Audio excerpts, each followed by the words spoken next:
All right, Job Wanjohi right there is the Head of Policy, Research and Advocacy at the Kenya Association of Manufacturers, and he joins us right now. Job, thank you very much for making time. This Manufacturing Priority Agenda 2024 has a target by 2030, at least the sector, manufacturing sector, to contribute close to 20% of the GDP. How close are we in this endeavor, considering we are already entering the second quarter of the year 2024? Thank you, Noah. I think I would start from the quantums that we are able to move in terms of the value of output every year. The last 5 years, we have seen the quantum in terms of value addition moving from 500 million Kenya shillings to where we are today at 1 trillion Kenya shillings. That means we have increased the output of the manufacturing sector by 500 million Kenya shillings to get to 1 trillion. However, as that is increasing, there's some other sectors that are performing better than the manufacturing sector when you look at the GDP as a pie. So when now you start now calculating from percentage-wise, you see because telecommunication, agriculture sector, and many other sectors are performing better and are well supported than the manufacturing sector. Percentage-wise, it has been sliding. The last 5 years, we have seen it sliding from 9.3% to 7.2%. It's only last year, 2021-2022, that we saw a reversal now, and now we are starting at 7.8%. Okay. So you can see from 9.3 now to 7.8%, that is sliding down. But in terms of the value-added output, that one we have been improving. But now the question is, if we have been sliding as far as the percentage of the GDP contribution is concerned, yet we are the largest employer in the private sector, formal employment at 352,000 jobs from the public service, because that one comes first. In terms of revenue collection, we are collecting about 360 billion from the manufacturing sector, and a fifth. That means the other sectors are giving 4/5. Manufacturing only is giving a fifth. And that's huge contribution to the revenues. Okay. If you are talking about the value of the value output, again, I see it is increasing. Okay. So if you look at now, between now and 2030, I'll say that we are on our trajectory, the way that we have set it.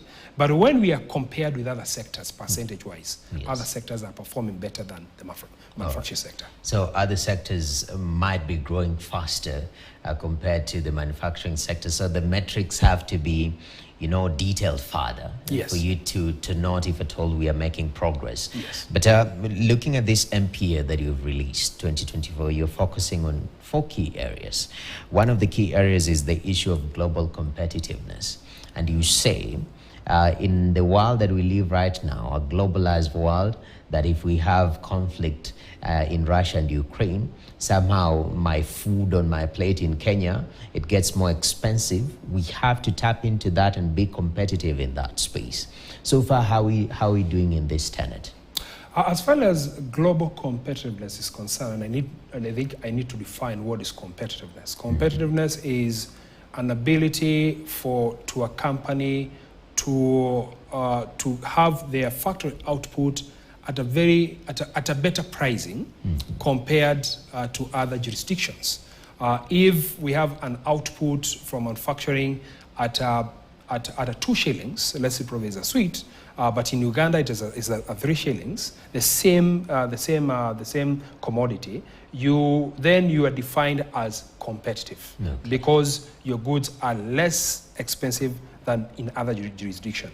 There's another angle in terms of quality of the goods that are coming out. Homogeneity, that is similar products, which in critical mass, they can be similar and can be sold across the world. Also, that drives competitiveness. So from that angle, and then when you start now analyzing from the value of export, the value of manufactured output level, and many other criteria that are used, globally, Kenya stands at 108th position in terms of global competitiveness. In Africa, South Africa comes first at around 49th position.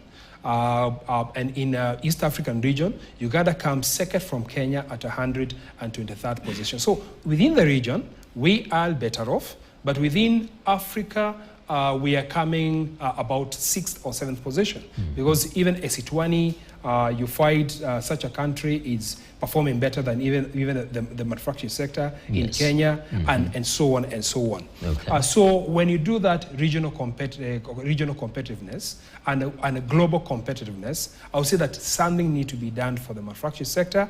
And then in the manufacturing sector, manufacturing priority agenda 2024, we have enumerated areas that need to be looked into in terms of our national taxation structure.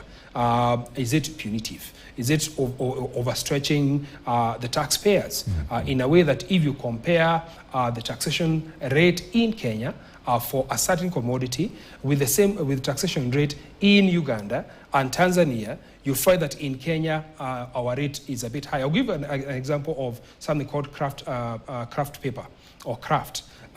This imposition of duty that has put on the craft that shows that in Kenya, when you're importing that as an industrial input, you import at total duty rate, import duty rate of that 9%. In Uganda is 1.5%. That means when you have the final output, for Uganda is going to be less, it's going to be more competitive than what is coming from Kenya. Okay. So we have been telling the government, why can't we harmonize the taxation rates between these countries? Because we are in what is called custom union. And in custom union, you have removed all the duties. Okay. So if in Kenya the input level is very costly, in Uganda the input level is not costly, Uganda will flood their goods into Kenya. But in that regard, because most of this, especially with duties, input duties, they have been placed there.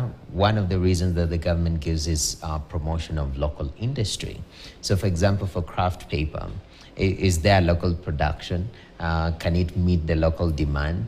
And even just by the fact on matters global competitiveness, some of the things that are produced locally, as a manufacturer, if you source them from outside, you find they are still way cheaper compared to sourcing them locally. So how do you balance off that conundrum? One thing is that, like now in the paper sector, we have what are called the converters, those who import the raw material, intermediate product, and they do the conversion to the final product.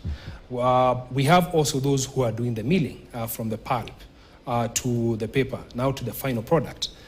In our daily conversation, these two players normally meet, and they are able to agree on what is locally available and what is not locally available. And I can confirm that we have had this discussion. We have type of craft that is locally available. We have another type of craft that is not locally available.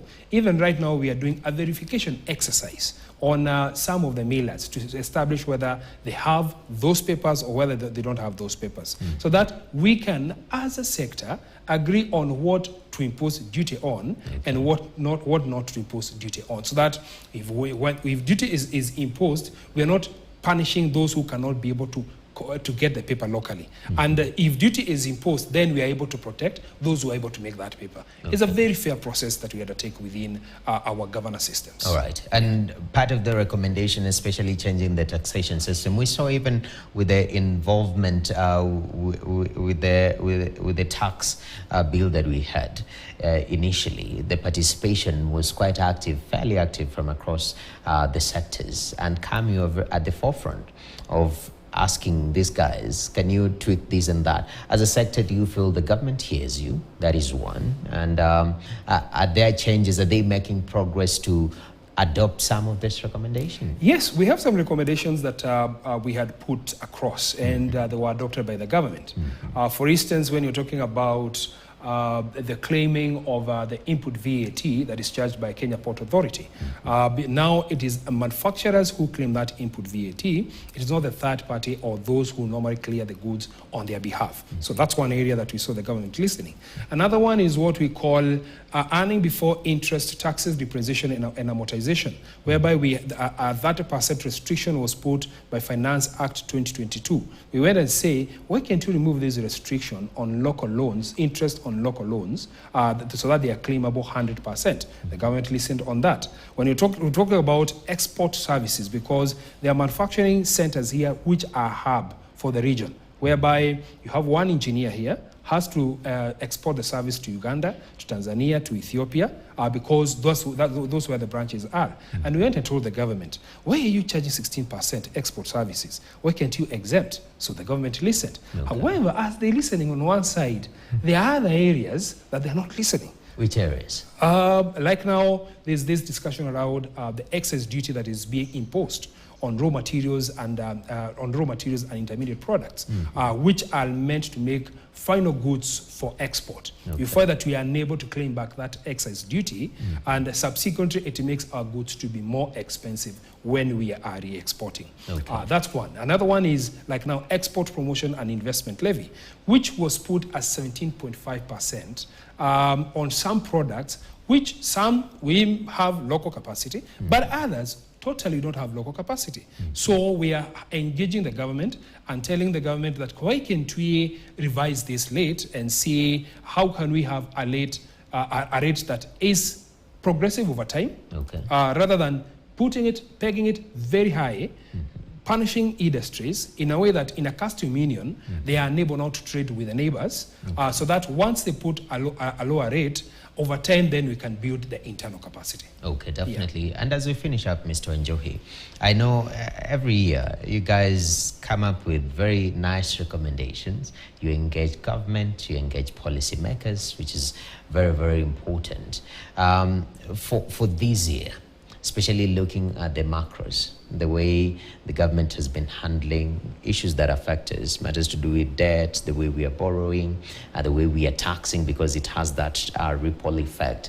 I want you to play for a minute prophetic.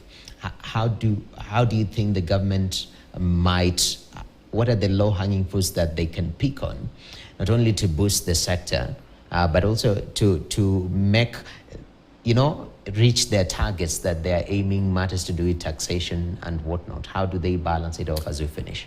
Okay, one is when you're talking about the cover ratio. Cover ratio, at the moment, the standard is 4.5 months cover ratio. Yes. That is the hard currency availability in the central bank.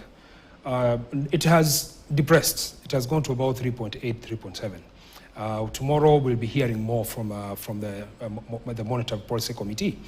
As we hear this, I'm looking at a situation whereby we can continue not losing more of our hard currency because of over-importation.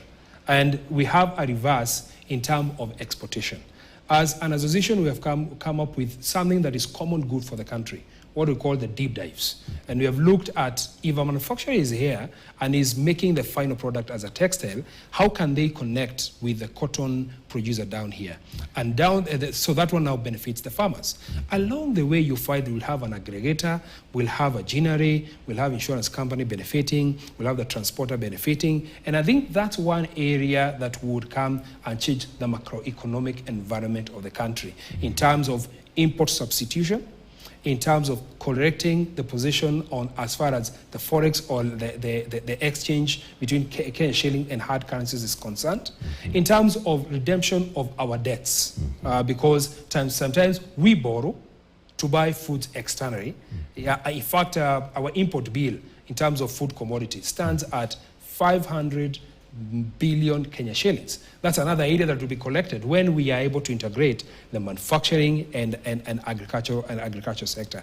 This is going to bring the healthiness within the economy in terms of job creation, investment, and many other areas. So 2024, we are happy that we are speaking that language with the government. All right. Government has what is called the cabinet dispatch that has 9 priority value chains with a budget of about 267 billion shillings. We are intervening together so that once we integrate, it's going to be benefit not only the manufacturing sector, but also the country at large. All right, thank you very much.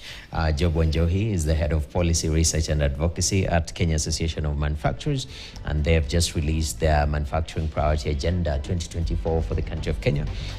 Make a point, go to their website, read this document because it's important for this nation. We take a short break. When you come back, we're talking about Airport Mtaani and matters innovation in our transport system. Stay tuned.